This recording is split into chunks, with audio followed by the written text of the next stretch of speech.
Hi friends.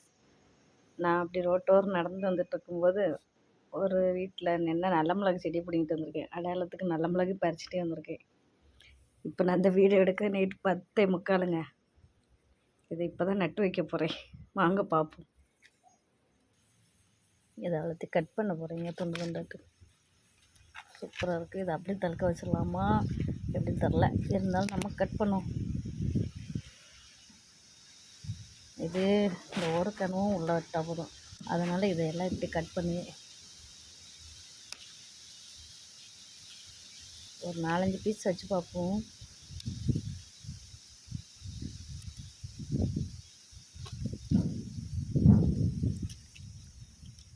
ஏன்னா ஏற்கனவே நல்லா தழுக்க வச்சு தழுத்து பூனை பிடுங்கிட்டுங்க. அதனால தான் நல்ல மிளகு செடி இல்லாமல் போயிட்டு.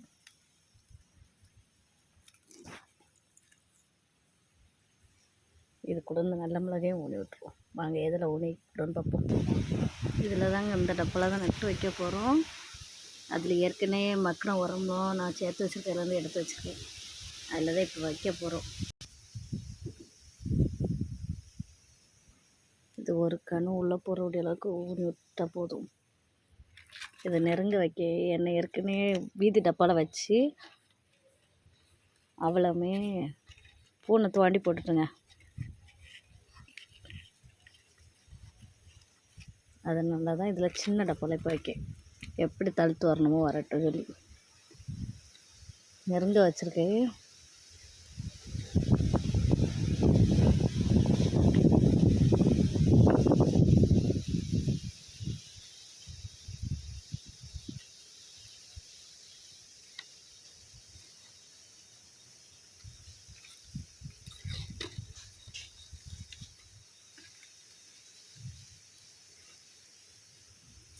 இது கூட கொஞ்சம் மண்ணை கூட மேலே அள்ளி போட்டுருவோம்.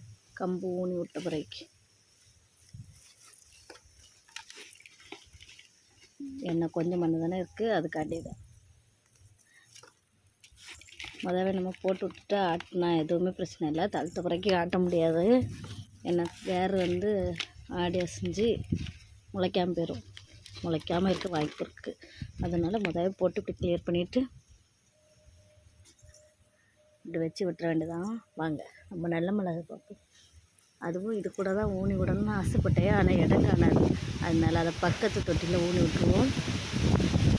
நம்ம பெருஞ்சீரக தொட்டி உண்டுல, அதில் தான் இதை ஊனி விட போகிறேன். இருட்டுனால தெரியலை. அதையும் அதில் ஊனி வச்சாச்சு. ஓகே ஃப்ரெண்ட்ஸ், பிடிச்சிருந்தா லைக் பண்ணி ஷேர் பண்ணுங்கள். இன்னொரு வீடியோவில் மீட் பண்ணும். பாய்.